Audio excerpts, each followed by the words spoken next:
Começo. Boa noite, meus queridos amigos aqui do MBL News. Boa noite pra todo mundo. Gente, só faça um teste de Bisoto, peço pra você que tá aqui de baixo fazer um teste que eu vi você tremendo aí. Faz lá no bastidor um teste junto com o Heitor, vê se tá tudo ok. Boa noite, grande Liberaldo. Estamos aqui num dia muito engraçado, porque é o dia que o Carluxo está sendo considerado pelo MP o chefe da própria quadrilha. Você, Carluxo, hein? Que danadinho, que safadinho, hein? Eu achando que as safadezas do Carluxo estavam todas ligadas à Pituca, ao Índio, e a toda essa fauna que existe ao redor dele. Carluxo, hein? Chefe da operação de rachadinha. Quem diria que o senhor gostava de uma rachadinha, hein, Carluxo? Eu sempre me surpreendo com esse menino, Tonho da Lua, talentosíssimo, né? Veja só, Carluxo, o Brasil não pode te subestimar, moço. Mas fato é que no dia que Carluxo é chamado de reizinho da rachadinha ali, o da Cunha, o delegado da Cunha, confessou já que as operações policiais que ele fazia ali no canal dele eram de mentira, né? E é importante falar isso porque ontem alguns da Cunhetes, quando a gente falou, saiu a matéria da Folha, a gente falou, gente, tava tão óbvio que esse cara é uma nota de R$3. Renan, era foi. Falou, ele confessou já. E se ele tá confessando isso, veja, mais do que confessar que ele enganou as pessoas nessas operações, que ele ganhou dinheiro, ele manipulou operações policiais, ele manipulou o direito inalienável daquelas pessoas, direito plasmado na porra da Constituição, pra fazer essas pessoas virarem bonecos que ele atuava pra ganhar views e likes sendo um policial. Isso é uma coisa daquele seriado Black Mirror. Não sei se já assistiu Black Mirror, que são coisas que nós veremos no futuro, uma distopia futura com casos bizarros. Esse já é um caso de Black Mirror. O incrível caso do policial civil que começa a fazer suas operações de forma simulada e utilizar as pessoas como atores pra ganhar like, view e grana no YouTube fazendo isso. E se transformou num herói nacional da Cunha. Por que eu tô mesclando da Cunha com o Carluxo? Porque a casa do Carluxo tá caindo agora, mas o fato da casa do Carluxo não ter caído antes, e da família Bolsonaro não ter caído antes, fez com que a gente tenha hoje o Bolsonaro no poder. Um claro farsante que enganava as pessoas, que criou hordas de seguidores amalucados ao redor do Brasil, que defendiam eles em qualquer circunstância, que acreditavam em toda a pataquada, eles são heróis, estão defendendo o Brasil. O da Cunha estava criando uma legião de fãs nesse mesmo sentido. Gente que não, o da Cunha vai mudar o Brasil, o da Cunha é incrível, o da Cunha é um gênio.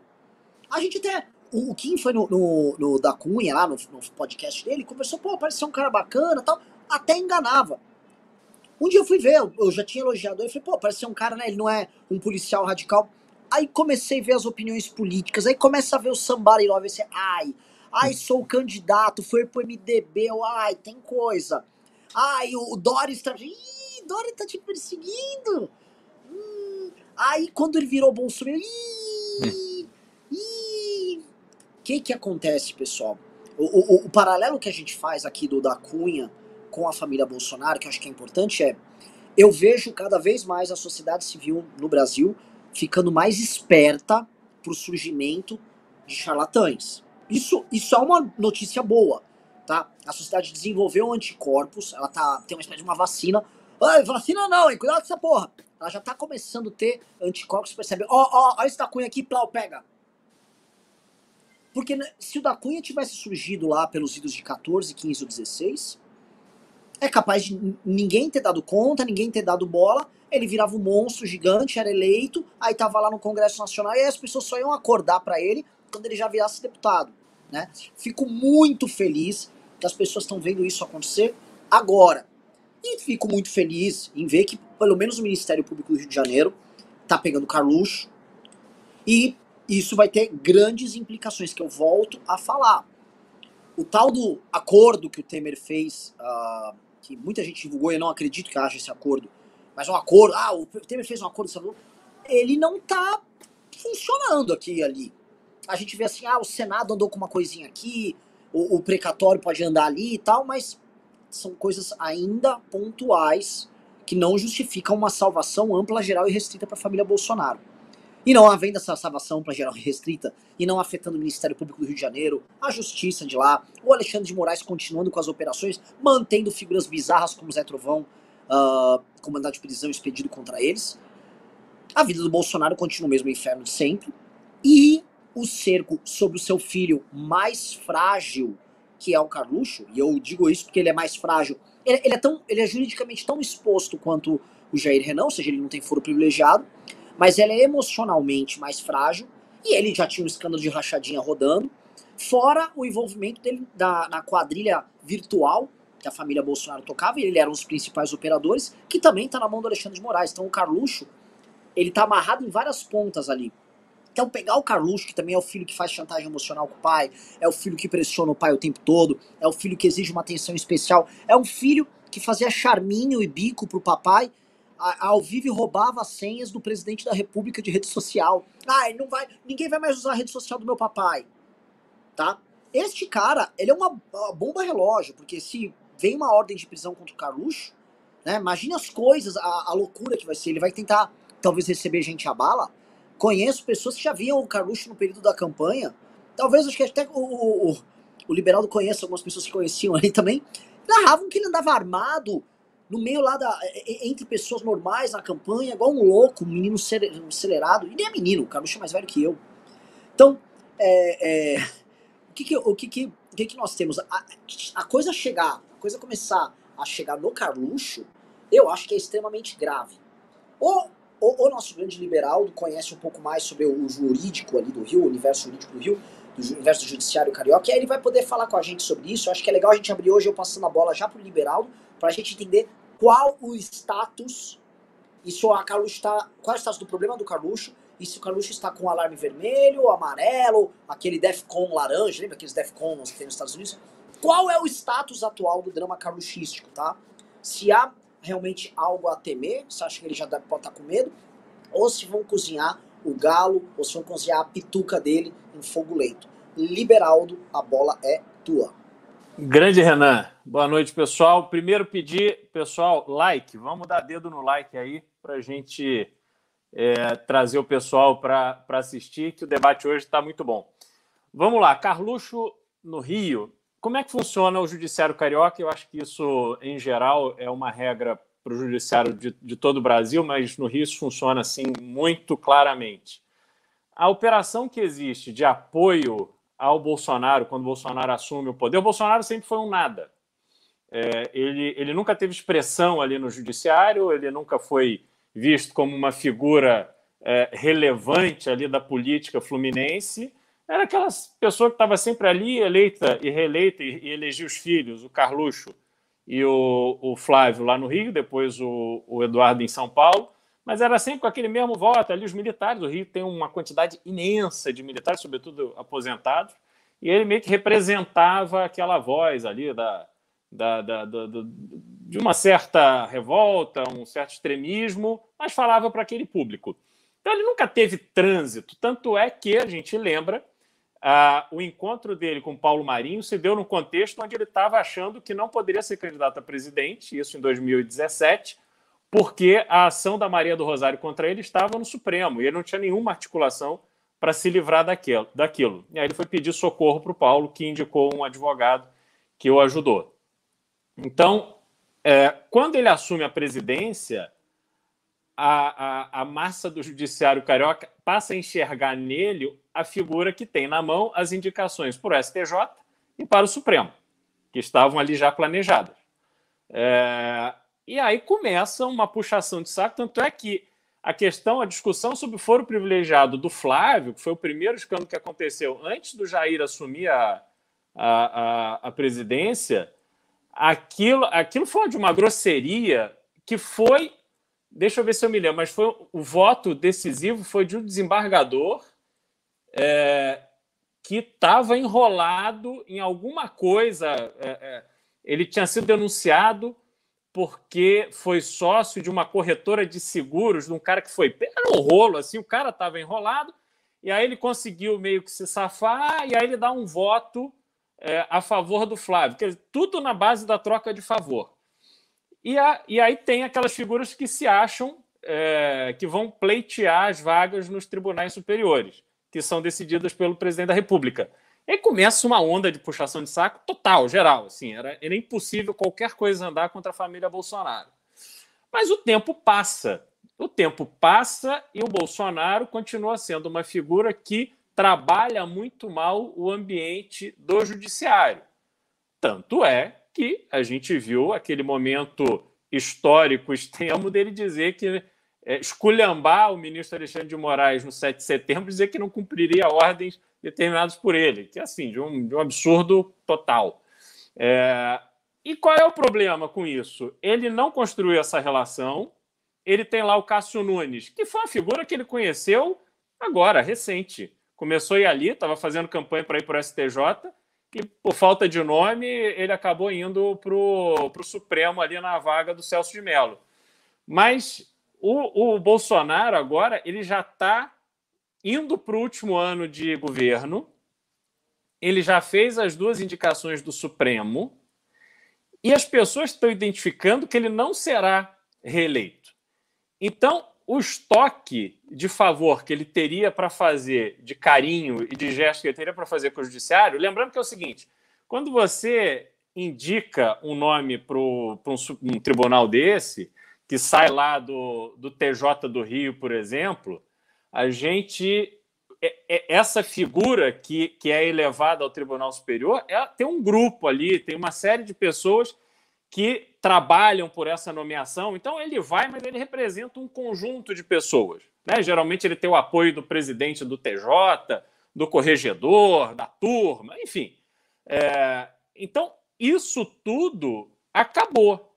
E quando isso acaba, o que fica são as mágoas de quem não foi indicado e achava que seria, e quem estava ali, de uma certa forma, tolhido de fazer o seu trabalho, no caso do MP, vê que as barreiras foram transpostas. E aí a coisa começa a andar. Eu acho que uma denúncia feita pelo MP, o MP quebrou o sigilo de 20 pessoas do gabinete do Carlos, inclusive do próprio Carlos. O MP foi lá desde 2001. Eles têm ali material suficiente. E a gente tem que lembrar o seguinte, 2001 era um mundo pré-atentado de 11 de setembro. Pré-atentado de 11 de setembro, o mundo era completamente diferente. Essas regras de lavagem de dinheiro, ninguém se preocupava com isso, porque você fazia tudo. Mandava dinheiro para fora, trazia dinheiro para o Brasil, tinha doleiro. Enfim, as coisas funcionavam ali, grana, sacava, fazia um checão lá, pegava dinheiro no banco.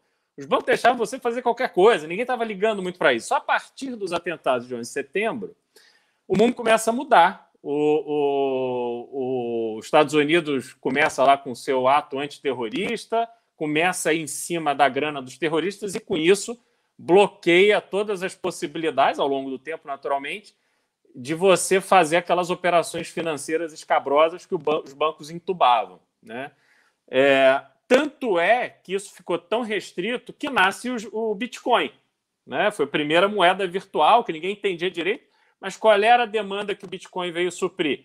Tem uma negociação, um movimento de dinheiro que o próprio governo americano faz muito, que não dava mais para fazer pelos métodos tradicionais. Então, isso surgiu a moeda virtual e, rapidamente, todo mundo se acomodou ali através das moedas virtuais. Enfim, isso tudo para dizer que agora, todos esses pecados cometidos num ambiente onde tudo era possível e nada parecia ser errado, na ótica de hoje, é impossível o crime não estar constatado.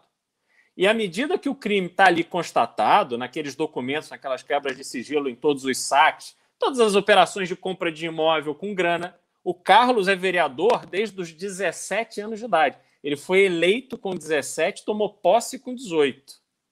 Ele mora numa casa no Vivendas da Barra, que é uma casa num condomínio em frente à praia. Não é uma operação para um vereador que só foi vereador a vida inteira. Obviamente, na hora que você começa a mexer, você encontra todo ali o histórico de como é que ele arrumou dinheiro para comprar aquela casa. Aí ele vai dizer o quê? Não, mas meu pai me deu. Mas o pai dele só foi deputado. e comprou a própria casa. Então, como é que comprou a casa do Flávio? Então, assim, ali é impossível o crime não estar configurado no Carluxo, na ex-mulher, na mãe do Carluxo, lá na Rogéria, na mãe do Renan, do Jair Renan, ali no Flávio. Aquilo tudo tá configurado.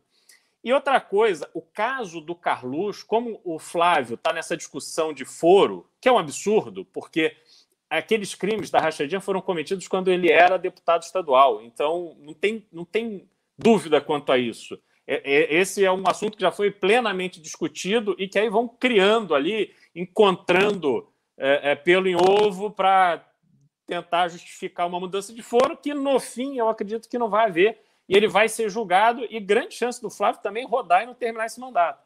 Então, ali, porque quando você puxa o Carlos, e o Carlos indefeso pelo fato de estar ali na primeira instância do Rio, como é que você vai dizer que você não vai pegar o Flávio?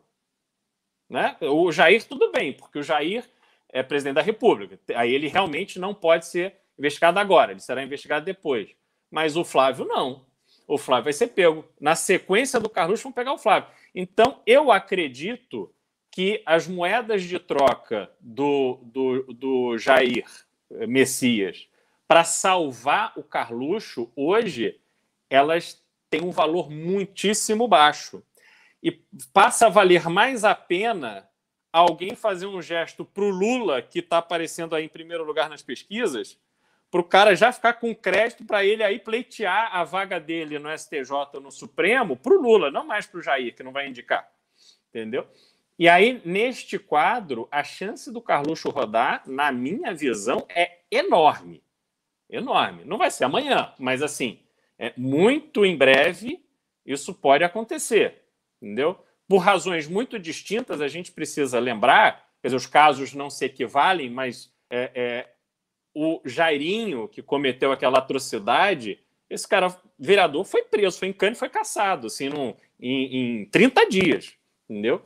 E o Carluxo preso, eu não sei se a pressão popular vai ser tão grande, porque a gente precisa lembrar que, apesar dessa presença importante dos militares no Rio, que sempre elegeram a família Bolsonaro, mas o Rio tem um perfil de eleitor muito mais à esquerda. A pressão vai ser enorme para extirpar o Carlos, porque o Carlos é aquela figura arrogante. E nisso os Bolsonaro pecam muito. Eles são arrogantes. Hoje, Renan, só para fazer uma observação, fugir um pouquinho do assunto, se a gente observar o depoimento daquele camarada lá da Precisa, que foi na CPI, você notar a postura dele, que é uma postura muito semelhante aos bolsonaristas que vão lá. Eles são treinados pelo mesmo grupo de media training. O cara vai sem gravata, ele senta de lado, olha para o lado oposto dos senadores e responde assim como se tivesse sendo interrompido por um garçom durante o jantar dele com a esposa, sabe? Aquele com impaciência. Então, aquilo é uma técnica deles para menosprezarem a CPI como um todo, para não, entendeu? Para menosprezar os senadores. E essa é a postura dos Bolsonaro. E assim, o Carlos fez muito isso, ele naquelas loucuras dele. A gente tem que lembrar aquela cena da posse. Porra, o Carluxo estava sentado no Rolls Royce armado. Quer dizer, porra, o que leva um pai colocar um marmanjo daquele, vereador do Rio de Janeiro, sentado no Rolls Royce? Aquilo é uma cena completamente fora, que mostra assim, o nível de doideira daquela turma, entendeu? Então eles vão pagar esse preço e eu acho que a hora do Carluxo de fato está chegando. Aí só falar do da Cunha, que você mencionou, Renan. Cara, o da Cunha, eu li uma matéria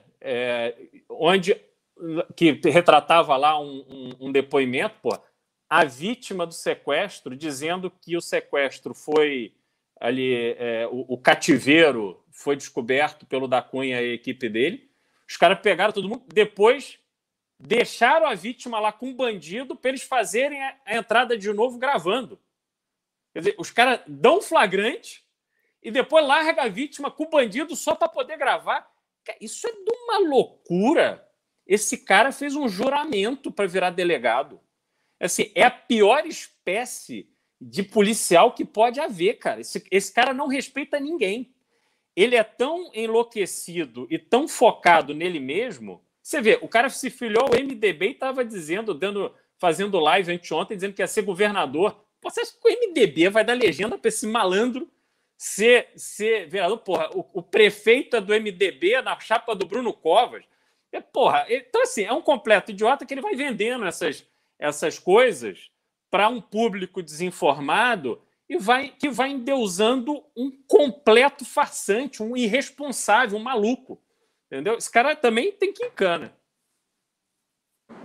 E isso do... eu até pedi assim, não sei se o Bisoto tá jantando, se quiser, coloca o Bisoto offline, termina de jantar, a gente vai falando aqui. Já retorna com o Bisoto daqui a pouquinho. Que ia falar pra vocês, assim, primeira coisa, like na live pra gente chegar logo na coisa de o quê? Deixa eu ver. Estamos com 2.000 pessoas, mas tem só 1.200. Dedo no like pra bater 2.000 likes, tá?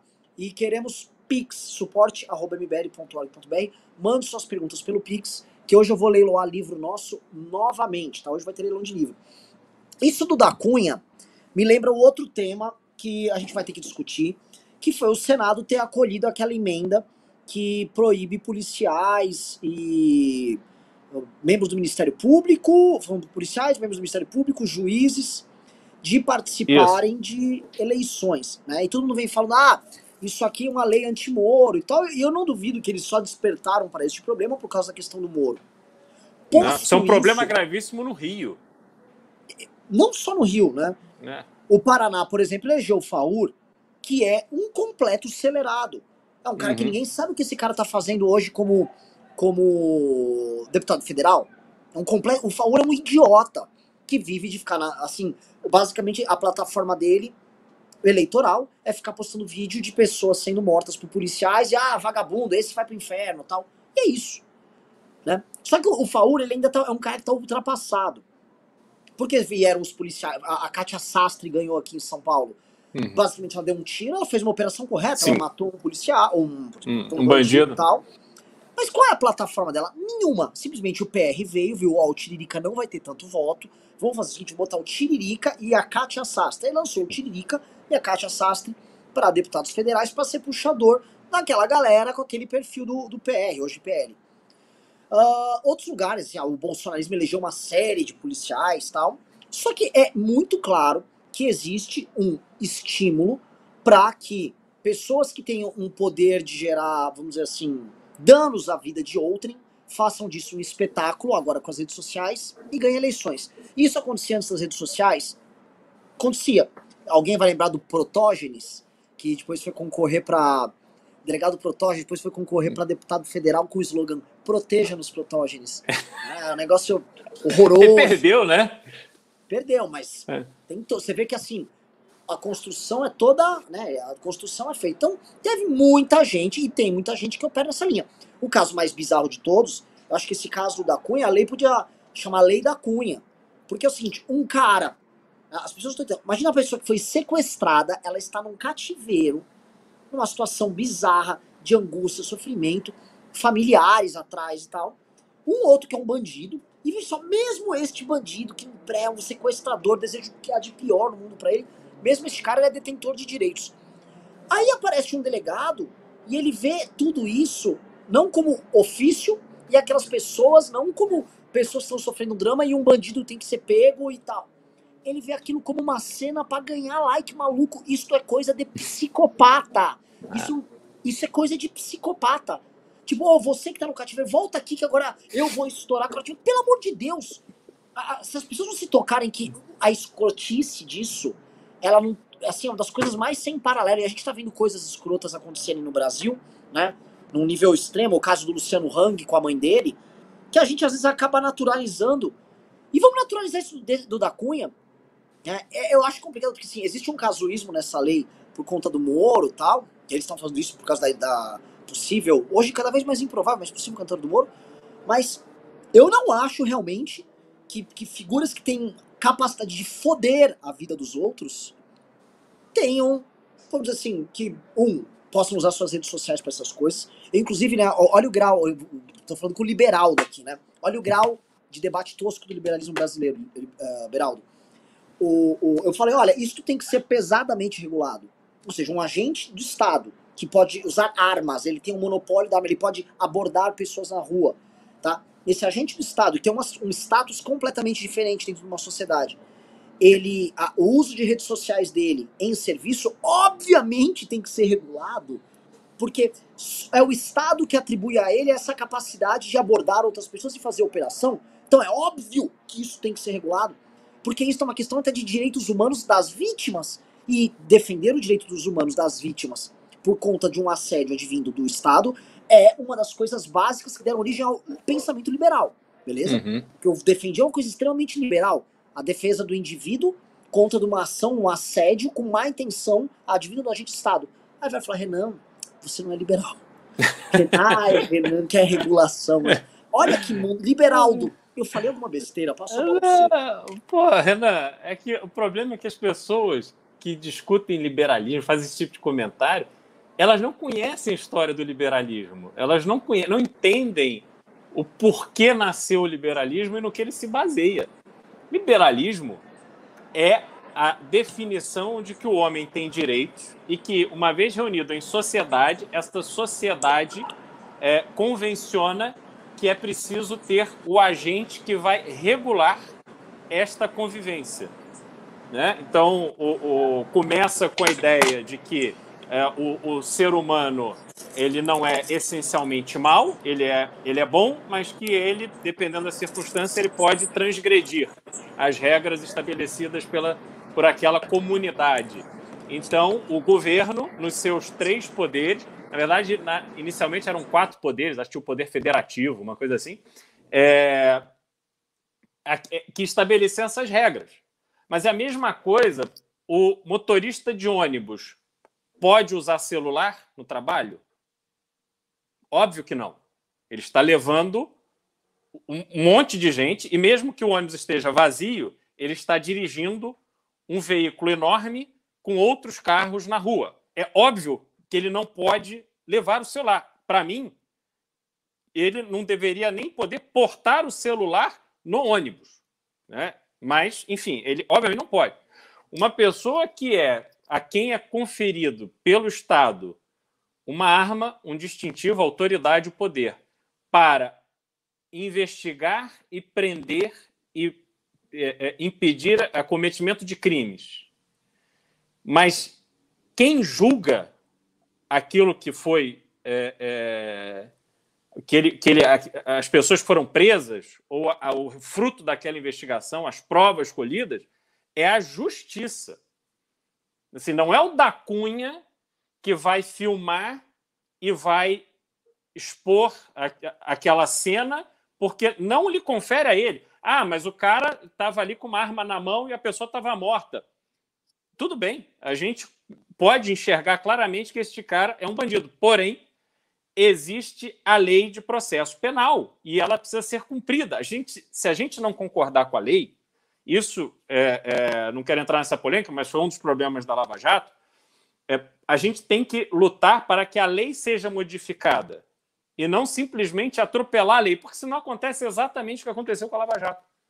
Foi tudo feito na melhor das intenções, mas os atropelos do processo, do devido processo legal, resultam na proteção do criminoso. E aí, quando esse animal faz esse tipo de coisa, ele encena com a vítima de verdade, que está ali completamente fragilizada, diante do seu sequestrador, e eles falam, pessoal, aguenta aí só um segundinho que a gente vai entrar de novo filmando.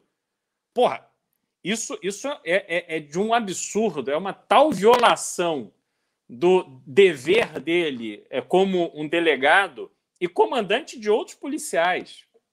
Entendeu? E aí esse maluco vem falar que vai fazer delação premiada porque ele sabe de muita coisa. O juramento que esse vagabundo fez é de reportar aquilo que ele sabe. Se ele sabe do mal feito, por que ele não foi na corregedoria?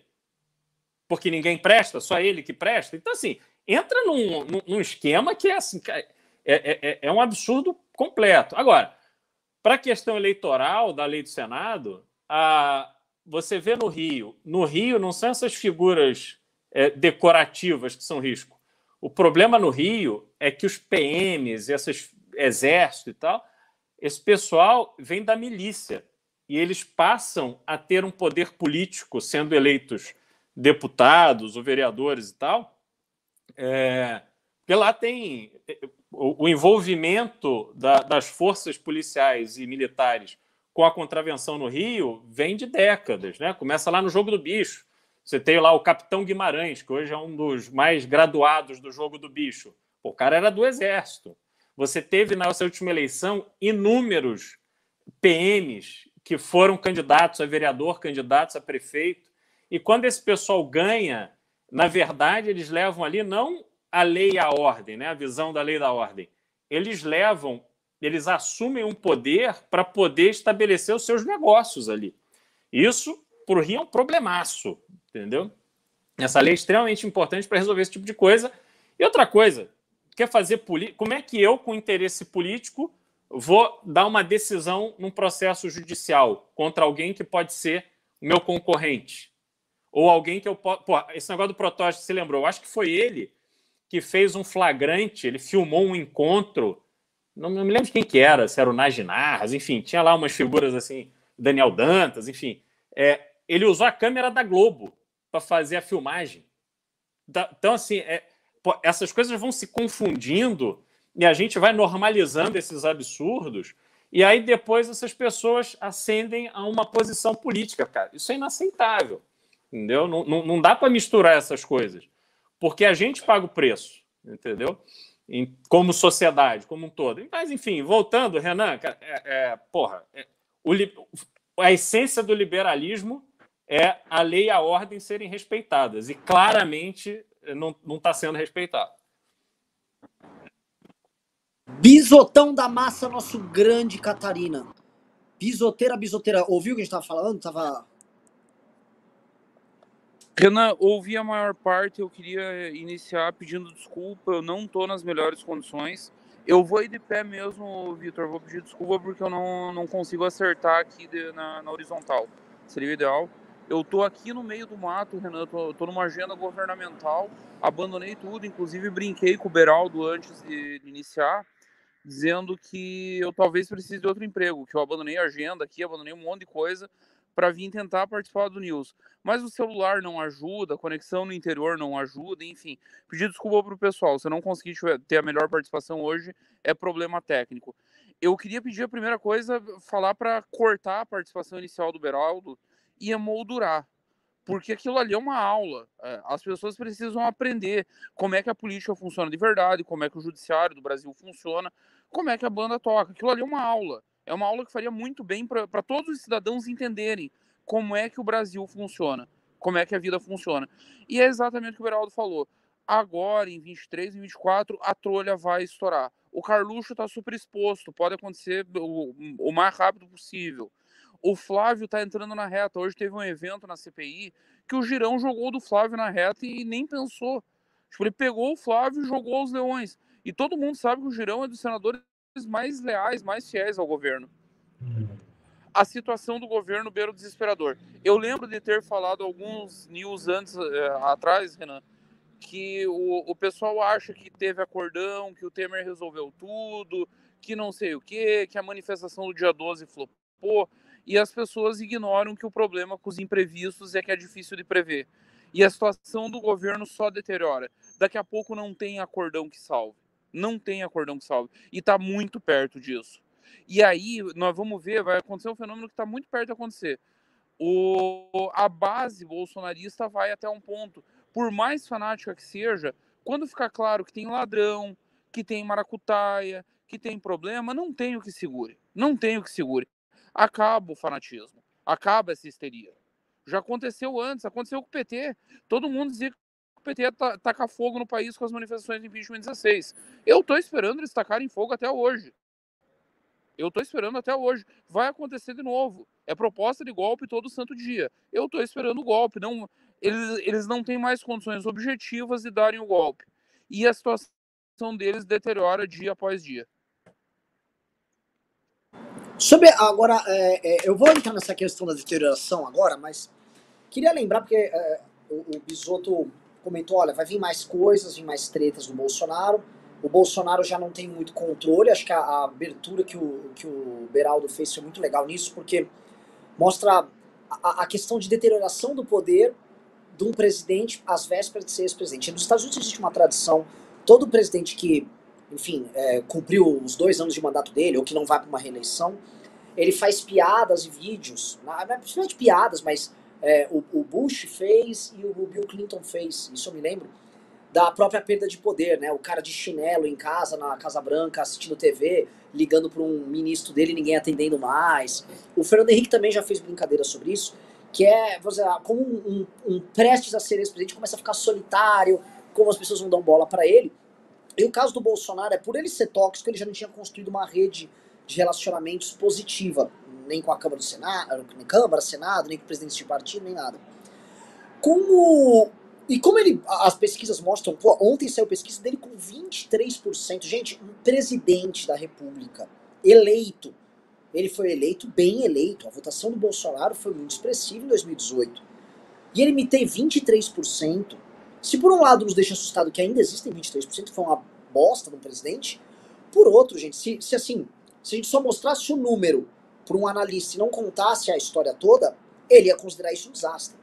Independente de qualquer coisa. Se um analista eleitoral visse como é que é, o presidente no meio do mandato dele, 1 ano antes da eleição, está com 23%, opa, isso aqui é uma desgraça. Eu tô falando com 2 pessoas, uma é o Bisotto e outra é o Beraldo, que são pessoas que conhecem jogo eleitoral e muito. O Bisotto trabalha com isso, o Bisotto é experiente nisso, ele sabe. Então assim, pô, sendo pra reeleição, você já tá com 23%, e você tem 60 e tantos por cento de rejeição, e nenhum analista, nenhum marqueteiro vai falar que esse cara, a não ser que ele dê uma gigantesca reviravolta, e nada nos indica que haverá essa reviravolta, esse cara tá ferrado. Então, esse vácuo de poder que o Beraldo contou faz todo sentido. E aí a gente vai começar a falar então do Lula, que foi uma coisa que o Beraldo colocou, e que é o cara que tem que lidar com esse balanço, né? Que é o balanço do, eu não posso que esse homem saia do poder, mas eu preciso dele queimado, preciso dele no chão, eu não posso deixar que outras forças políticas se transformem no verdadeiro adversário dele, como foi o nosso caso no dia 12, ou seja, o Lula também já tem que fazer um equilíbrio e ver, por exemplo, uma coisa que aconteceu hoje, que é onde eu quero entrar, que é a esquerda louca por protagonismo cometendo as esquerdagens dela. Ou seja, hoje houve a invasão da antiga Bovespa, da B3 de São Paulo, por parte de militantes do MTST. E olha só, vocês veem, quem acompanha a gente aqui no News sabe o quanto eu tô com asco da galera do mercado mobiliário brasileiro, dessa galera da luvinha de boxe no Twitter, do o Guedes é o máximo e tal, né? Mas eu não gostei daquilo que eu vi. Não gostei, primeiro, por ser errado, e 2, por ser um indicativo do futuro que tá chegando pra gente, tá? A esquerda, ela não mostrou os dentes nesse processo todo, mas como o Lula tá sendo obrigado a lidar com uma briga por protagonismo oposicionista, e luta fortemente para que não haja a tal da terceira via, e por enquanto está conseguindo, porque não está surgindo porcaria nenhuma, a esquerda começa a agir, começa a fazer e acontecer, tá? As últimas 3 semanas a gente viu a esquerda no auge da escrotidão dela. Seja conosco, seja o que fizeram comigo, o que fizeram comigo. Foi de uma bizarrice atroz. Aí a gente vai agora pro campo da... Vemos o Zé de Abreu falando em porradaria com a Tabata Amaral. E agora uma invasão da B3 que faz com que os mercados acordem e falem: gente, esses caras vão chegar ao poder. O que a gente não se iluda, né? O MTST é do Boulos. E o Boulos é aliado do Lula. O Boulos tem quase 20% para governador do estado de São Paulo, de acordo com as pesquisas. O Bisotto está com problema de conexão. Eu vou retornar isso pro Beraldo, porque é o seguinte, Beraldo. Eu não sei se isso vai servir de alívio pro Bolsonaro. Mas o brasileiro talvez passe a ver ao longo das próximas semanas que a situação dele seja assim, do lado eu tô cercado pela família do Bolsonaro, e do outro eu tô vendo uma esquerda absolutamente alucinada, falando uma pá de merda, cometendo suas primeiras ações típicas da esquerda, e deixando claro pra mim que o Lula vai vir com um governo meramente pacificador. E eu já cheguei a falar isso, o Ricardo também já comentou no News, mas eu não sei se vai ser exatamente isso. Quando eu olho o Lula validando o Zé de Abreu, quando eu olho essas franjas deles agindo como estão agindo, eu olha, não tem tanta... Essa estratégia, ela não tá tão óbvia.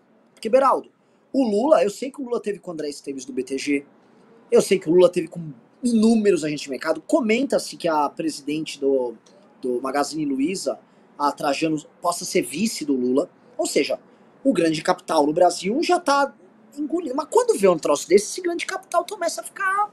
É complicado, né? Os caras começam a lembrar, tem dia, eu me reúno com o Lula de dia, mas de noite tá o MST invadindo a Cutrale. Tem um bando de sindicalistas, tem o Brasil 247 soltando notícia falsa, que é o que eles faziam. Que era mais ou menos a relação que o Bolsonaro estabeleceu também. Que o Bolsonaro encontrava uma... Rodrigo Maia, tô casado com você aí. Aí o Rodrigo Maia saía do Palácio do Planalto, no mesmo instante tinha o Alan dos Santos xingando o cara de tudo quanto é nome, os caras levantando hashtag contra ele. Ele falou, Bolsonaro, você segura os caras, nem sei, você sabe que esse pessoal é louco. Que é mais ou menos como opera ali. O Lula vai dizer que ele não tem nenhum tipo de relação, não há nenhuma cadeia de comando envolvendo os grupos de esquerda e o Lula. Né? Como você vê isso? Como você acha que o grande capital, Beraldo, começa a reagir? Isso ou eles são lentos, eles não estão entendendo isso que eu tô comentando? Ou talvez, Beraldo, isso que eu tô comentando talvez não seja tão importante, não sei. Não, Renan, eu acho que assim, tem que separar. Você tocou em duas coisas que, na minha visão, ainda são distintas. Vamos tratar primeiro desse episódio de hoje, do MTST. Vamos lá. O MTST é o mesmo que captou há 10 dias 17 milhões e meio de reais para investir nas suas cooperativas no mercado financeiro. Essas operações são operações realizadas através de bancos. Então, este grupo hoje tem relação com esses bancos de investimento, ou alguns deles. Tá? Primeiro ponto. Segundo ponto, qual foi o mote da manifestação? Ali era uma manifestação, pelo que eu li, contra o desemprego e a inflação. Qual é a lógica de eu invadir a Bolsa de Valores? Eu poderia ir para Brasília e invadir o Ministério da Economia, ou ir no Rio. O Rio tem um prédio do Ministério da Economia, não sei se tem em São Paulo. O Bacen, né? Inflação. O Bacen, exatamente. Né? Então, assim, eu tenho outros órgãos governamentais diretamente responsáveis por isso. A inflação e o desemprego no Brasil não decorrem da força do mercado financeiro que está estrangulando. Não é isso. Decorre claramente, todo mundo sabe disso, inclusive os economistas do PT e do PSOL, decorre claramente da incompetência do ministro da Economia e do presidente da República. E, assim, a gente tem um pouco de bagagem aí na vida. O que eu vi hoje ali na Bolsa me pareceu um movimento combinado com algum propósito onde alguém ganhou dinheiro. Não me pareceu assim algo espontâneo, natural. Porque essa turma aí, ali quantas pessoas tinham? 50? Né? Eu não acho que tinham 100 pessoas ali. Porra, tu dá uma grana para cada um, banco, as pessoas vão lá, faz o escarcel. Fala, meu amigo, eu preciso criar uma confusão hoje, que eu vou fazer uma operação, eu não quero que ninguém veja, eu quero que o foco mude.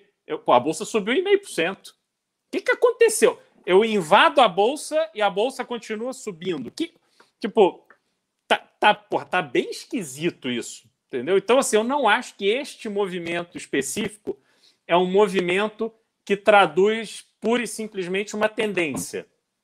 Eu acho que a CVM tem que investigar, tem que correr o histórico das operações feitas hoje e entender quem pode ter sido beneficiado com esse circo que se armou ali na Bolsa. Tá? Esse é o primeiro ponto. Mas a gente tem o outro lado, que é o que você mencionou. Lula elogiando Zé de Abreu, retuitando um maluco dizendo que vai dar porrada não me lembro quem que é. Na Tabata Amaral, exatamente. Então,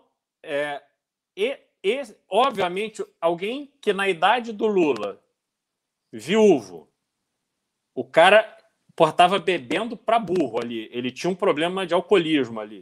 O cara é preso. Não pode mais beber. Fica ali cerceado do direito dele de circular, por mais que ele tenha ficado ali na Polícia Federal. Isso é uma experiência para qualquer um é uma experiência difícil. Para um cara que viveu a realidade de 8 anos de presidente da República, sendo recebido com tapete vermelho no mundo inteiro, com rainhas e príncipes e reis, etc., isso não funciona bem na cabeça do cara. Entendeu? Então, é óbvio que ele traz uma mágoa, uma raiva ali, e que ele vai colocar isso para fora. Agora, eu acho que ele vai colocar para fora muito especificamente em cima da família Bolsonaro, porque ele sabe que essa agenda do ódio não vai levar ele até o Palácio do Planalto. As pessoas vão parar de recebê-lo, porque se ele ficar nessa de... Esse negócio do Zé de Abreu, ele vai dar uma desculpa. Porra, mas o Zé, o cara me ajudou muito ali, me deu uma força, então, porra, eu tenho que dar uma força quando o cara... Ele vai dar uma desculpinha qualquer para esse público. Mas se ele começa a insuflar movimentos para ocuparem as ruas, para invadir os lugares e tal, essa porra não vai funcionar. Entendeu? Ele vai dar força para o bolsonarismo e ele vai ter muita dificuldade de conseguir estabelecer o discurso paz e amor que ele precisa, como ele fez em 2002, para ter chance de se eleger. Agora, tem um outro aspecto do dia hoje também, Renan, que é essa licitação do governo federal que vai meter 450 milhões de reais em publicidade para esclarecer informações não verdadeiras publicadas pela mídia. Ele claramente está dizendo que ele quer... a gente está numa crise ferrada, dando calote em precatório, cheio de problema na Previdência, pagar salário, etc. O cara vai tirar 450 milhões de reais do orçamento para fazer propaganda declaradamente para criar uma narrativa bolsonarista sobre os fatos. Isso é coisa da Alemanha na década de 30, porra. Entendeu? Isso é um negócio assim, porra, de uma loucura, mas eu acho que eles não conhecem a fundo a história da Alemanha de Hitler, de Goebbels e tal, mas eles precisam saber que essas duas figuras elas se mataram para não serem presas. O final desse tipo de estratégia costuma ser muito trágico. Então, a turma, assim, ele vai apostar esse volume de grana para criar esta narrativa e que ela poderá ser bem-sucedida se o Lula adotar essa estratégia do radicalismo. E eu tenho certeza que o Lula sabe disso. Entendeu? Que aquela turma ali no entorno deles é Dirceu, aquela turma sabe disso. Eles vão ter que ter essa conversa com ali os apoiadores do entorno, como o Bolsonaro faz, aquele pessoal mais radical e tal. Obviamente eles vão fazer carinho ali, mas na prática ele vai ter que vender a ideia de que o governo dele será um governo com um Henrique Meirelles na presidência do Banco Central, aquelas figuras todas ali que ele trouxe da iniciativa privada para darem a garantia de que seria um governo equilibrado e tal. Então, assim, eu não vejo como a estratégia eleitoral do PT ser bem sucedida se eles entrarem por esse caminho. Eu acho que eles não vão entrar. Olha, isso do Ministério da Verdade, né, que o Bolsonaro está montando, que é isso. Olha, veja só, o governo afirma que, na verdade, essa notícia é mentira. A verdade verdadeira é esta, né? Os caras falaram tanto, né? Uma das coisas que a gente batia muito na esquerda especialmente em 2016 e 2017, foram as agências de checagem. Surgiu a agência Lupa, eram todas ligadas à esquerda, todas com financiamento ligados à esquerda, e eles surgiram, inclusive se acoplando nas redes sociais, para definir o que era verdade ou não. Eles esqueciam todas as fake news que a esquerda cometia. Olha, fulano falou isso aqui, hein? Checamos este fato, tal. E a gente batia muito e os bolsominions batiam adoidada, assim, que nem louco nesse assunto. O bolsominion ficava louco. Agora eles têm, olha só que legal, a agência de checagem estatal paga com 500 bilhão. E outra coisa, Renan, só uma observação. Considerando que eles não vão dar dinheiro para a mídia tradicional, porque eles estão fazendo isso para combater a mídia, cara, esse dinheiro vai para quem? Vai para esses malandros aí, desses blogueiros, essa tropa bolsonarista que a gente nem enxerga. Os caras vão encher a burra de dinheiro. Eu não pensei nesse detalhe, né? Isso não é a verba publicitária específica, então? Ou seria a verba publicitária, mas de maneiras... Como é que ele vai gastar esse dinheiro se ele não dá dinheiro para a Globo, não dá dinheiro para a Folha, ele não dá dinheiro para os maiores veículos?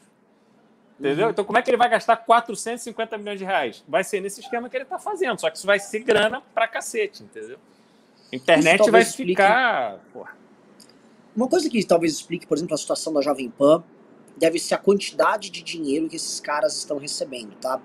O dinheiro que a Jovem Pan deve estar recebendo por ano hoje ultrapassa a casa de algumas dezenas de milhões. Que eu sei que ela já recebia coisa de 12 milhões, normal, num governo de PT e tal, 10, acho que chegou a ser 15 milhões. Agora, para eles estarem chutando toda e qualquer possibilidade de haver um fio de credibilidade com eles, cara, deve estar rolando muita grana. A Jovem Pan tá falando agora em concorrer com a CNN agora no mercado de televisões e tal.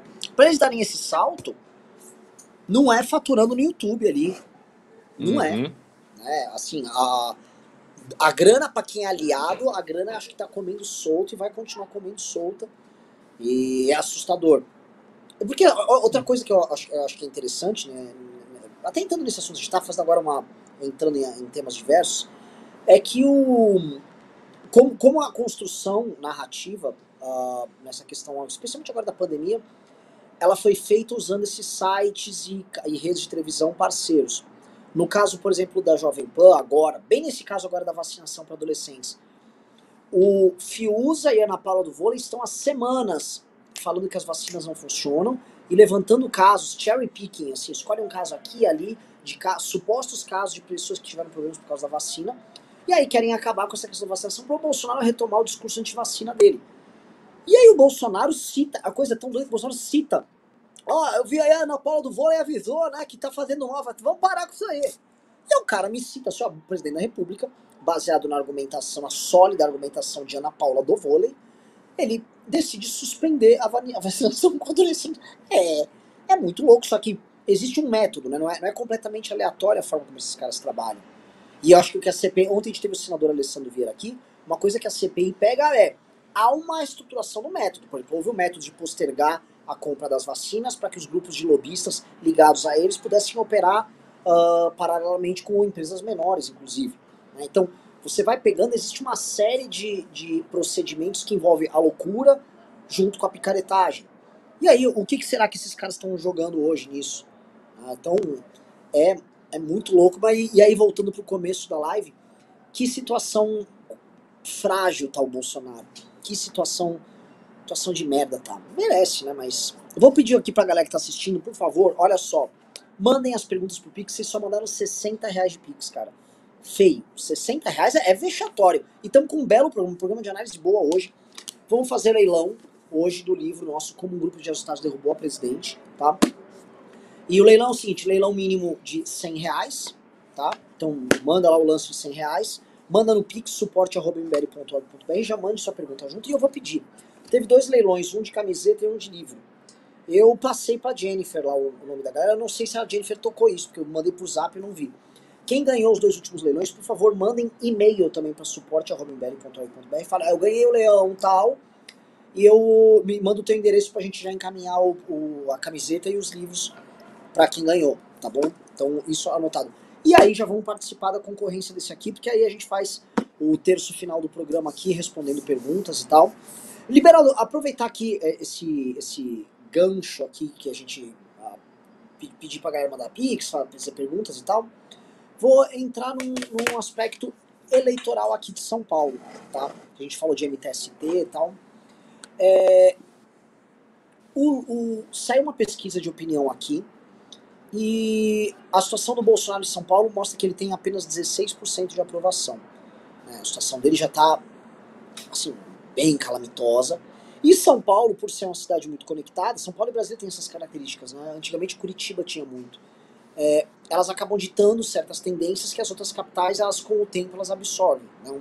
Então, por exemplo, o antibolsonarismo de classe média, ele começou a ganhar atração fora da esquerda, né? Esse antibolsonarismo, nem Lula nem Bolsonaro começou a ganhar atração primeiro nesses lugares e depois ele vai ganhando nos demais. Né?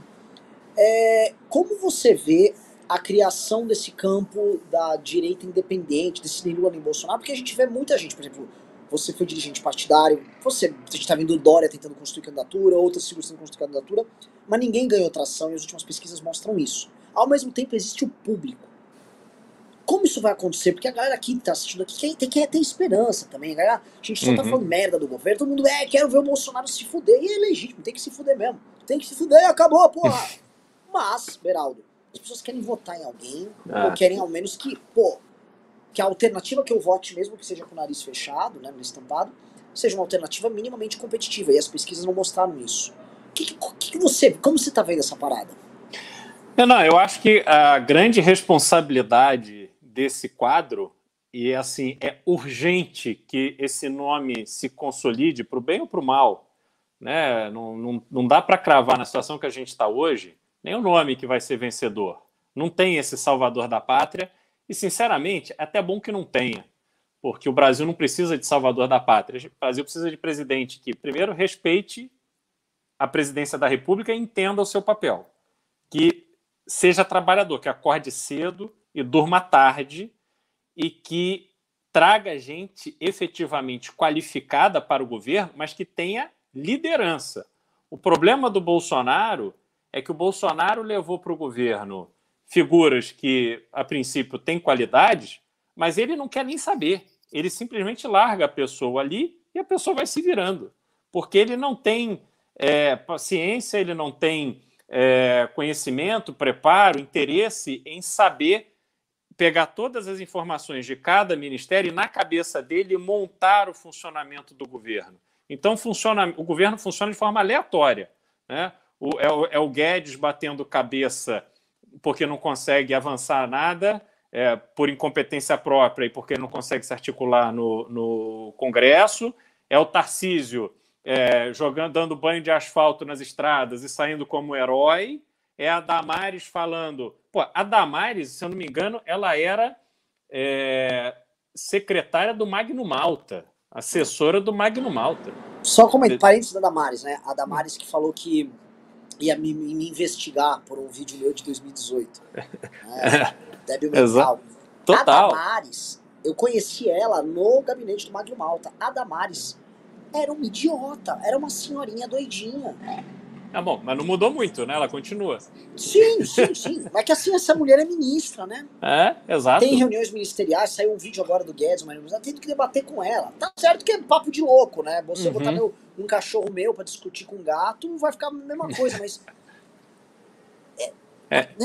essa senhora é ministra, uma surreal.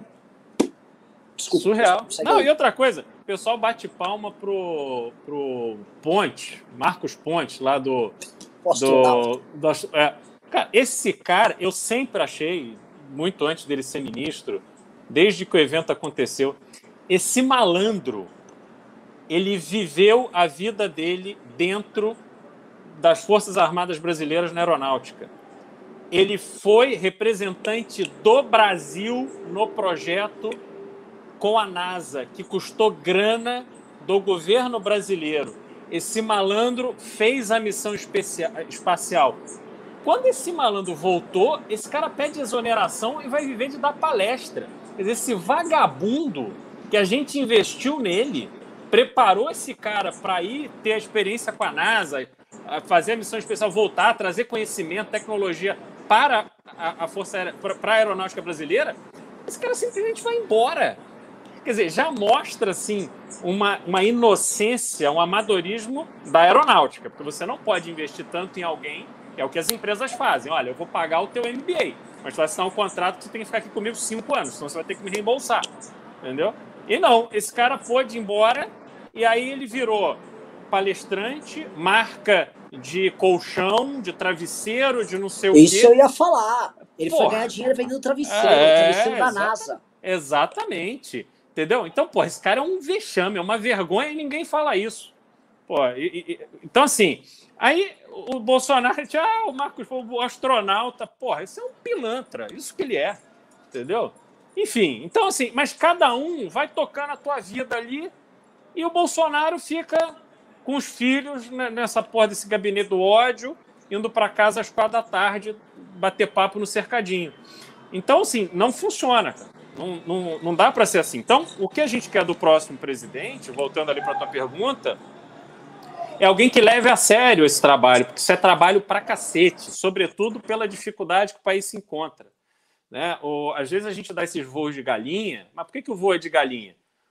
Porque o problema grave do Brasil, ele demanda tempo, muito investimento, ele aparece pouco, tem que ter gente disposta a fazer isso, né? Não ficar só gastando dinheiro, 450 milhões de reais, para ficar vendendo mentira por aí. E aí, eu acho que quem está pecando profundamente são os partidos políticos. Porque se você pegar dessas figuras que estão colocadas, você tem o Alessandro Vieira, por exemplo. Porra, excelente nome, grande quadro. Mas o Cidadania não é um partido que tem expressão nacional suficiente para viabilizar hoje a candidatura do Alessandro. Para que isso acontecesse, ele teria que estar costurando apoios e alianças desde já com outros partidos para ele ganhar capilaridade. Né? Por que o Bolsonaro conseguiu fazer aquela pré-campanha tão longa? Porque ele tinha esse pessoal das PMs, do Exército e tal, que era o público dele que foi fazendo essa rede para ele no Brasil todo.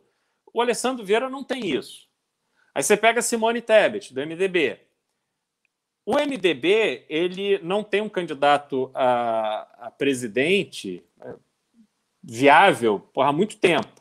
Né? Acho que nunca teve, né? Teve Ulisses, né? Depois eu não sei se ele... Que não foi viável, enfim, teve 2%, exatamente. Depois ele sempre foi se compondo. O Sarney era MDB, mas era vice. Sim. Né? E acabou assumindo. Tentaram o Quercy em 94, foi muito mal. Exatamente, foi mal. Mas, enfim, o MDB tem esse histórico de preferir se compor, né? Então, não sei se o MDB daria a Simone, não sei se ela é uma liderança com a expressão necessária dentro do partido para que o partido abraçasse a candidatura dela, e eu não vejo o MDB abrir as portas para ela rodar os diretórios, fazer eventos, trazer gente, ela se consolidar como essa figura. O Amoedo, puxaram o tapete dele no Novo. Né? Então, assim, partido sacaneou o Amoedo.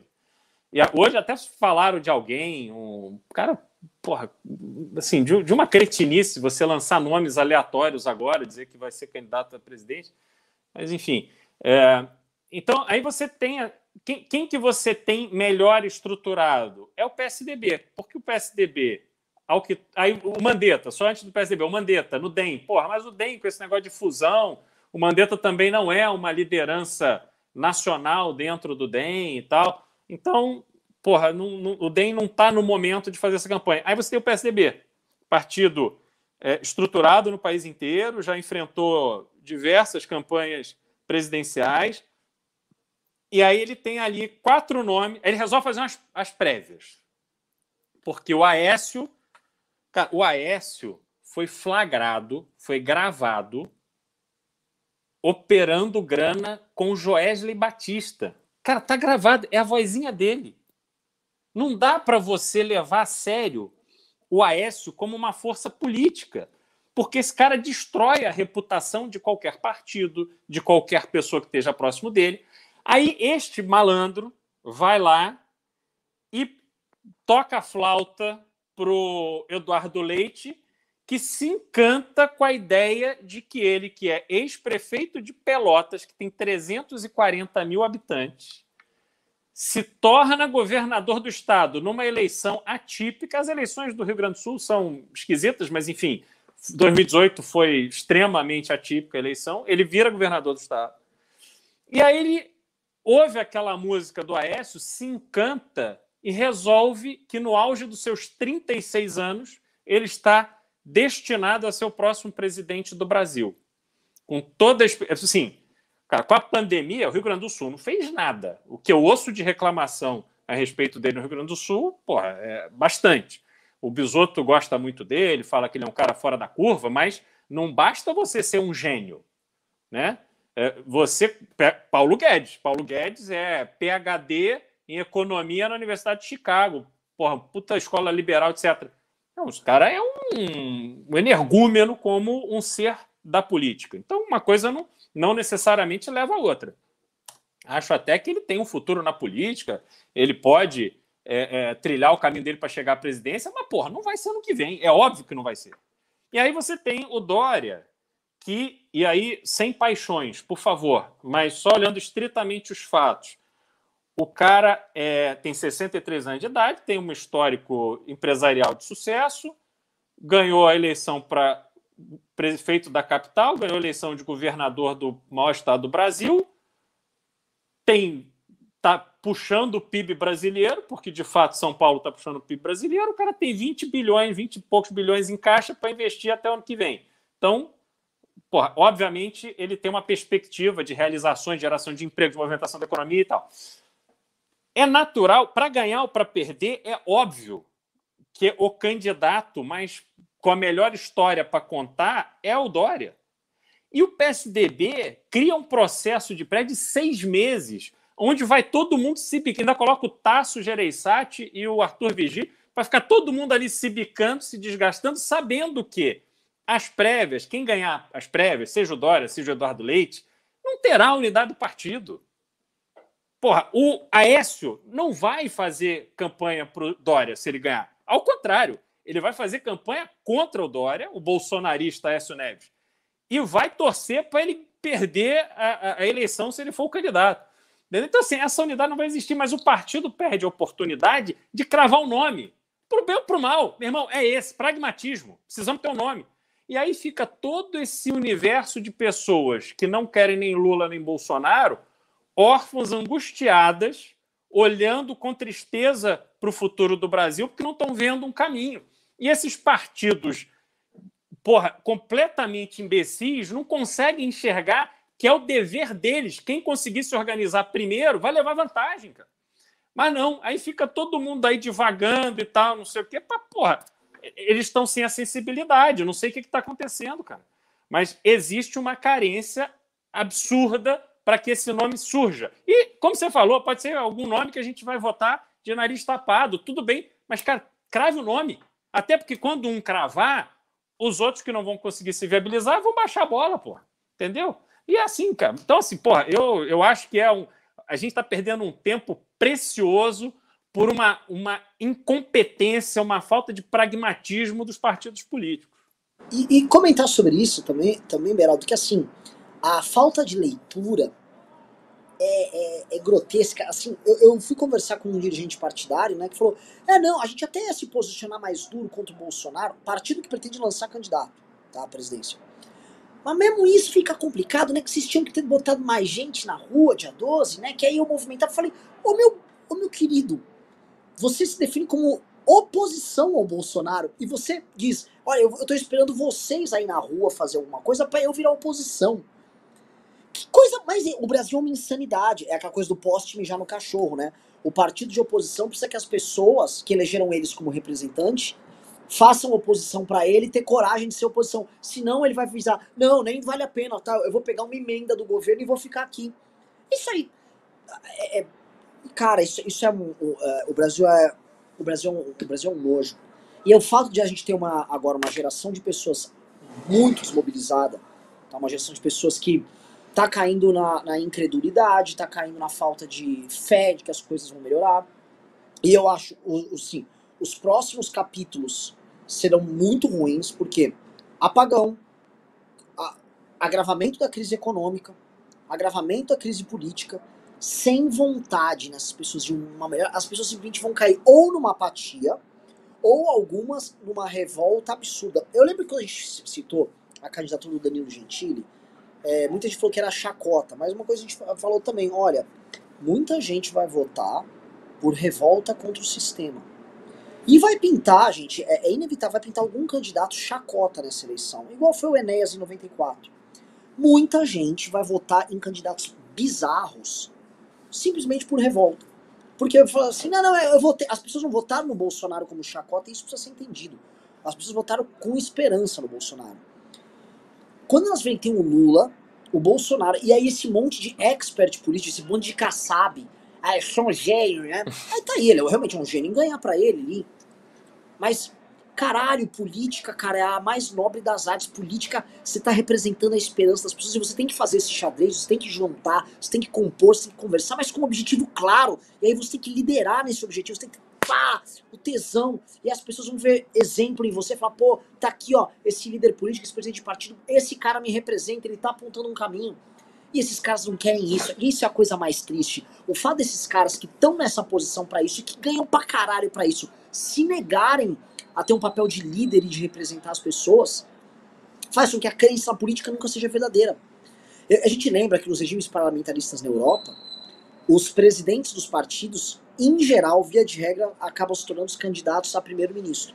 Você pega lá na Espanha, é assim, na Alemanha, é assim, e existem as prévias internas do partido para ver quem vai ser o candidato a primeiro-ministro, mas essa prévia não é nenhuma prévia, é a disputa pela própria presidência do partido, que é uma coisa interna corporis, que acontece bacana, tal, o cara ganhou, virou o presidente do partido, via de regra, esse cara vira o candidato à presidência, a primeiro-ministro, e é uma coisa normal, legal, acontece porque aquele partido ganha legitimidade.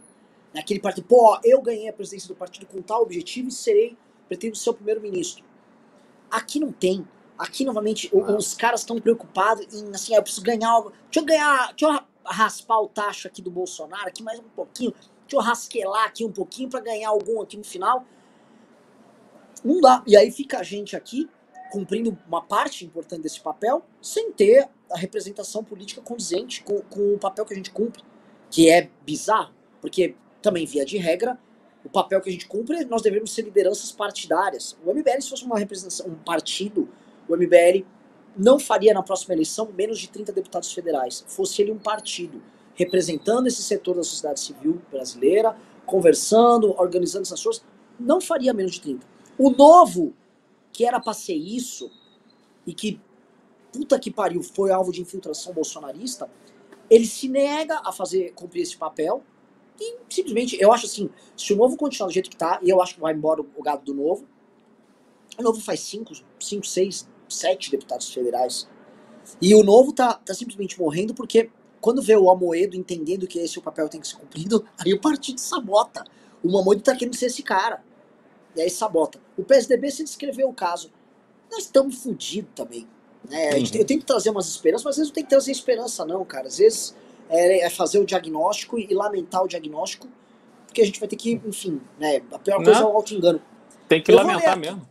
Eu vou ler aqui, ó, os Pix, né? Lembrando que assim, o pessoal mandou R$200 de Pix, tá? Vexatório aí a galera também, mas tudo bem, Beraldo. Vou dar um desconto aí pra galera. Ó, o Felipe Santos falou: deixa Bisotão falar o que ele pensa de verdade do Moro. Não aguento mais esses iludidos esperando o salvador da pátria. Moro é um covarde incapaz.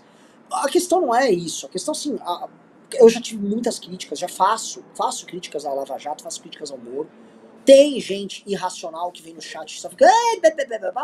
O ponto, talvez, eu vi muita gente reclamar, a gente recebeu e-mails no MBL, é tipo a forma que o Bisotto usa ali, tá? E eu acho que a gente tem que moderar na forma, até porque estamos todos hoje num campo de oposição e a gente colocou num caminhão de som, por exemplo, o Ciro Gomes, que é um cara que a gente tem processo com o Ciro Gomes e vice-versa. Ou seja, se a gente soube moderar com o Ciro Gomes, por que não também com o Moro, tá? É isso. O Eduardo Martins disse: o caso do Da Cunha me lembra o filme O Abutre, no qual o jornalista mexe em cenas de crimes para deixar tudo mais interessante pra TV. Caralho. Outros aqui, vamos ler aqui. O João Pedro Costa e Silva disse: Bisotto, o que você acha do mandato do prefeito Jean Loureiro? O Bisotto foi embora. Né? E a gente comentar sobre uma prefeitura de Floripa aí fica difícil. Kevin Rafael disse: Renan, meu cunhado senador, ontem bem fraco, eu achei meio sem sal. Ah, tá falando do senador Alessandro Vieira. Eu não achei ele sem... Assim, eu acho que ele tem que melhorar a forma, mas eu achei... Ele foi muito claro no conteúdo, isso é raro. Felipe Leite disse: vocês notaram que o número de dislikes em páginas independentes estão caindo? Será que desligaram os robôs? Não vi. E o Conrado Bernardes disse: Jeca Tatu tem pimba. Ah, eu vou ver agora os pimbas, mas assim, galera, abrir aqui o campeonato, aqui o leilão, nem nada, tudo bem, então nem mandem aí, também não vou ficar chorando não. Miriam Cruz disse: Renan, não vem só um dia do congresso, não consigo ir na sexta, sou do interior. Deixe o link pra compra na live, não encontrei no site. Gente, assim, ontem a galera da academia e a galera do News já, assim, ontem foi voando uns 180 ingressos já. Tá? E a gente não abriu pro público.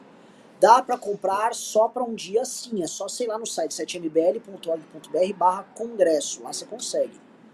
Eduardo Tenor disse, BTC surgiu como resposta ao bailout de 2008, acho que respondendo ao Beraldo. Melina Massotti disse, Renan, gatinho de camiseta e suéter, não bastava ser inteligente, sou candidata à primeira dama. Ô, louco, só aqui ganhando os corações. O Wender Oliveira disse, galera, isso aconteceu com 100% de certeza? Não seria melhor observar e depois opinar? Será que ele tá falando da Cunha? Aconteceu mesmo, ele confessou. Psicossomando disse, competindo aqui com a Melina. Há um concurso aqui pra ganhar o coração de Renan, muito bom. Nenhuma de vocês fala de indo-europeu, então não darei atenção. Raimundo Luiz disse, sou porta-voz da MBL Pernambuco, meu canal é Raimundo Luiz. O Psicossomando disse, mas falando sério, admiro demais a paciência de vocês e pensamento crítico. Muito obrigado. O Eduardo Lins disse, que fim levou o Magno Malta? Eu nunca mais ouvi falar dele, lembrei dele agora que vocês citaram. Até alguém que derreteu de verdade. O Jeca Tatu mandou R$20 e disse, ótima live, o que acham que acontece ou vai acontecer com a terceira votação ou não votação dos mais de 35% de brancos, nulos e ausentes? E se pode ter ou vai ter uma relação dos nem para 22%? Eu jogo para você aí, desses 35% dos brancos nulos. Não vejo, assim, a eleição de 18, e eu não vejo nada que reverta essa grande ausência das urnas. Vamos lá, o último aqui, ó, até de pinball foi fraco. O Lucas E o público foi bom, deu 2.700 pessoas, um dia que tá com pauta fria. O Lucas Caranello disse, bom dia, Renan e Beraldo, queria saber mais sobre o cenário para governador de São Paulo. Quem será o não candidato? Que partido vai apoiar quem? Muito obrigado, abraço do Tucano de estipação. Do MBL é o Lucas Caranello, não Tucanão mesmo. Beraldo, como você vê o cenário aí?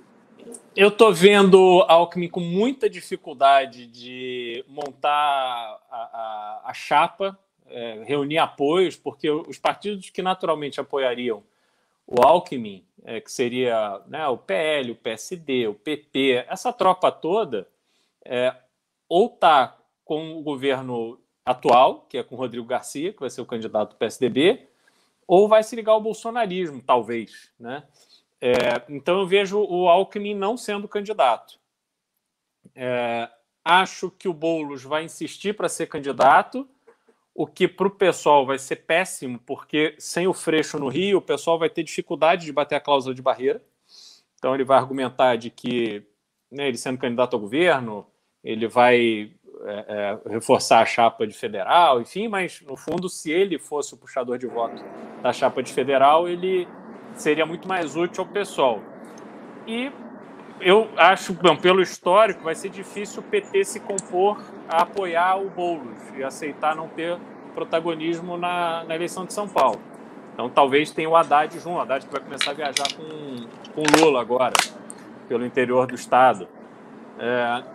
Então o que acontece? A gente vai ter Rodrigo Garcia, possivelmente um candidato bolsonarista, a esquerda dividida, e o Arthur vai ser o candidato de direita que não vai representar um risco para a evolução que o Estado teve ao longo dos 30 anos de governo do PSDB e que vai ter propostas efetivamente inovadoras para o Estado, para modernizar o Estado, para sair dessa mesmice que também você vai se acostumando com essas fórmulas que dão certo. E a gente tem que rediscutir uma série de coisas para que o Estado avance de uma forma que seja a defender o interesse da população do Estado.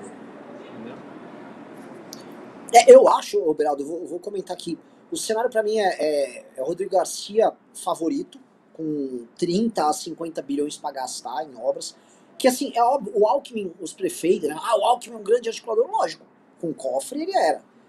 Quem vai fazer isso é o Rodrigo Garcia, ele é o favorito. A esquerda nessa briga Haddad, Boulos vai ter que se definir, mas eu acho que a esquerda tem uma vaga no segundo turno. E o Arthur corre por fora. Aí fala, o Tarcísio sai. Eu nem acho que o Tarcísio saia. Tá?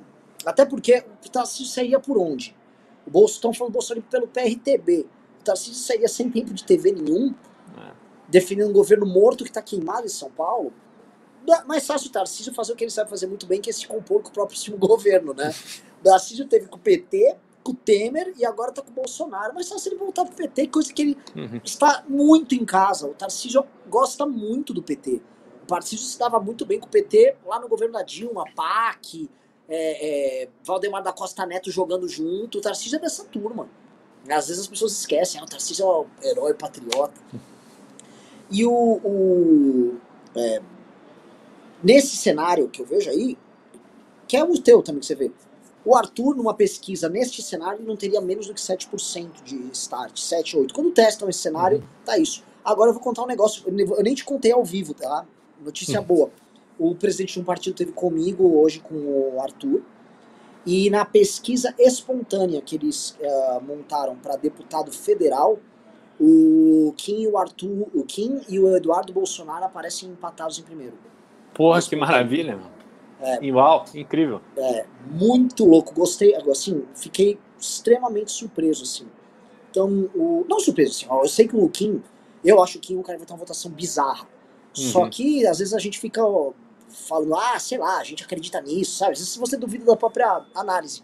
E, pô, Kim e Eduardo aqui, pau. O Eduardo tava um décimo aqui, um pouco acima do Kim, mas... Lembrando que o Eduardo, ele tem a mídia governamental inteira operando ele. Sim. E o Kim, o que ele faz é ser oposição usando as poucas mídias que dispõe. O fato dele estar tão bem assim, né, mostra que a frase derrete MBL não é profética, né? Deixa eu ver aqui. Mas sabe o que eu ia te falar? Assim, vamos falar, a gente tá falando de eleições aqui, Beraldo. E assim, você tá, em termos de preparação, e a gente tá vendo o trabalho que você tá tendo para a construção do plano de governo do Arthur. Eu não vejo. O Arthur, como candidato a prefeito, ele fez 3 vereadores, né, na capital. Como a Lesp tem mais gente, a gente vai ver o Arthur fazer assim, 5 a 6 deputados estaduais. Eu vejo você como deputado estadual aqui no estado de São Paulo, sim. Eu vejo você ganhando a eleição. E eu vejo outras pessoas que vão estar na mesma chapa também ganhando, né? Pra federal, eu já venho pressionando o Rubinho para ser candidato federal, mas falando com a Adelaide também. A Adelaide vai ser candidata a deputada federal. Se a gente conseguir emplacar essas pessoas, como está tendo um déficit de liderança tão grande no Brasil, grande demais, eu acho só da gente conseguir, porque emplaca o Kim mais 3 federais aqui para São Paulo, e vocês montam essa turma para estadual, e vocês não fazem. Vocês usam o bom e velho método MBL de gestão de mandato. O mandato do Kim é um sucesso, o mandato do Rubinho é um sucesso, o mandato do Arthur é um sucesso, o mandato do Holiday foi do MBL bastante tempo, também foi um sucesso, foi reeleito com uma votação quase o dobro da votação anterior, e tinha sido um baita de um vereador também. O que eu quero dizer é o seguinte, a responsa de vocês é gigante, mas a oportunidade de construir algo novo está surgindo, né? Não, eu tô aqui para ajudar, e você sabe que eu tô de cabeça no projeto MBL, para fortalecer esse grupo, que é o único grupo no Brasil com capacidade, com trabalho, com organização, com mobilização suficiente para mudar o rumo das coisas. E, enfim, a gente chegando perto da eleição e se consolidando um cenário onde a minha contribuição como candidato seja positiva para esse projeto, você conta comigo. Agora, não tenha dúvida de que a gente tendo esse grupo dentro da Lesp, a gente vai impor ali um ritmo de trabalho e de produção de coisas dentro da Lesp que a gente não vê hoje. A Lesp é uma Assembleia Legislativa muito debaixo do radar. Ela opera praticamente 100% aliada com o governo do Estado. Existe ali um esquemão que parece que ninguém quer se incomodar, ninguém quer ter muito trabalho, e o governo do Estado, o executivo, vai comandando o legislativo. E a nossa proposta não é essa. A nossa proposta não é ser oposição gratuita a ninguém. A nossa proposta é defender aquilo que a gente acredita e que vai estar muito claro no plano de governo do Arthur, o que é melhor para São Paulo. Então, a gente vai, quem quer que esteja ali, vai estar lá para efetivamente trabalhar dentro da execução de um planejamento que é absolutamente conhecido. Será conhecido todo mundo. Não vai ter nenhuma ilusão. Não vai ter nenhum doido chegando ali para votar maluquice, entendeu? Para acabar com o PIX no Estado. Não vai ser por aí. O que a gente vai discutir é a segurança. Esse é o ponto, Beraldo. Porque uma coisa que o Arthur narra, é verdade, na Alesp, o PT vota junto com o PSDB para uma série de... O PT joga... Não há oposição lá. Aí fala, mas a turma do PSL? O PSL fez acho que 17 deputados estaduais, uma outra, assim, a Janaína puxou um monte de débil mental lá. O PSL, uma parte já tá cooptado, já foi comprado pelo governo, uma parte grande, né, que eram uns idiotas, nem sabem o que estão fazendo lá. Outra turma é aquela turma de louquinho, tipo Gil Diniz, Douglas Gracinha. Uma galera folclórica, não tem oposição, o Rene aqui, o Daniel José ali e o Arthur. Pra valer a oposição, é essa turma que faz. A Isa Pena, às vezes, faz uma oposição lá pelo PSOL. E ficamos por isso mesmo, não há muito mais o que fazer ali. E tem tanta oportunidade pra fazer coisa boa ali, né? É a coisa que choca, assim, a coisa pra ficar, né? Puta que pariu. Não, o que tem de boa vida ali, cara. Os caras vão ali pra não fazer nada. E construiu, que eu vejo, uma plataforma de ideias boas, porque dali a gente precisa nacionalizar e estruturar melhor o MBL ao redor do Brasil. Desse conjunto de mandatos, acho que todos os métodos vão estar prontos para a gente poder fazer a expansão nossa, e aí realmente a gente ter isso forte em Minas, e forte no Rio, forte no Paraná, Santa Catarina, que é o nosso déficit, né? Assim, a gente está muito forte aqui, mas está muito fracos demais. Olha, mandaram mais alguns superchats, alguns pics aqui, eu vou ler eles antes de finalizar. O Bruno Pavani disse: não consigo comprar ingresso em mbl.org.br/congresso. Já mandei inscrição, mas não entraram em contato. Ainda é só pra academia? Não é só pra academia, é pra academia e pra galera do News. Aliás, comprem já, porque logo mais a gente vai abrir pro público. E eu já tô avisando, quando o Arthur começar a divulgar, e o Arthur vai divulgar, o Arthur é uma máquina. O Arthur começou a divulgar, e foram os ingressos, e depois ele, não, eu não consegui ser um dos 500 primeiros pra participar lá do congresso simulado. Meu, chupa o dedo aí que eu também não vou ficar... a gente tá avisando antes pra vocês, tá? E o último aqui, a Flaísa falou: Melina e outras, atenção, neste poleiro já tem galinha subindo, neste trapézio já tem malabarista se equilibrando, procurem 8 doido pra cantar. Aí a Melina respondeu: se a Flaísa topar, eu divido. A Flaísa: se a gente puder formar um trisal, eu topo. Porra. Tá moderninho, hein, Renan? Tá, impressionante, cara. Isso aqui também já foi chamado de movimento conservador, né? O movimento é sexy. E é isso. Olha, não vou também ficar me indicando, não. Eu vou voltar a minha indicância só segunda-feira, depois das deliberações que a gente vai ter com a militância aí no sábado. Liberaldo, manda teu recado, vamos fazer o encerramento. Não, vamos. Bom, pessoal, a gente está com o grupo do plano de governo do Arthur, que é um canal no WhatsApp para receber contribuição de quem quiser participar e não só dar ideias, mas compartilhar experiências, a realidade de cada um dos lugares onde vive, onde mora, das coisas que observa, né, coisas que tenham impacto do poder do Estado na sua vida. Isso é importante a gente conhecer. Então, me manda uma mensagem no Instagram, Cristiano Beraldo BR, e aí manda o telefone e já coloca ali de qual cidade você é, para eu te adicionar, tá bom? E Twitter também, me sigam, CR Beraldo. Ô, Liberaldo, deixa eu falar, quando vai mudar pra Liberaldo mesmo? Mandar um Liberaldo de uma vez e pronto, né? Eu acho, escolhe uma rede, acho que tem que ter o TikTok do Liberaldo, tá? Fato. No TikTok vira o Liberaldo. E aí a gente vai ver, porque assim, o Liberaldo é muito bom, e na Paulista eu não vi CR Beraldo, eu ouvi outra coisa, tá? Tem toda a razão. Né? Eu acho que o Liberaldo, pega o Liberaldo é bom. Desculpa, eu tava falando uma de marqueteiro aqui ao vivo. Não, faz muito bem. Mas é bom porque a molecada gosta, assim, já caiu no gosto da galera, o Liberaldo. Enfim, vou tratar disso amanhã. Escolher uma rede e testa. Boa. Foi, vamos ir pras outras. Boa. Beleza? Valeu, velho. Boa noite aí, nos vemos. Valeu. Abraço. Tchau. Abraço pra todos.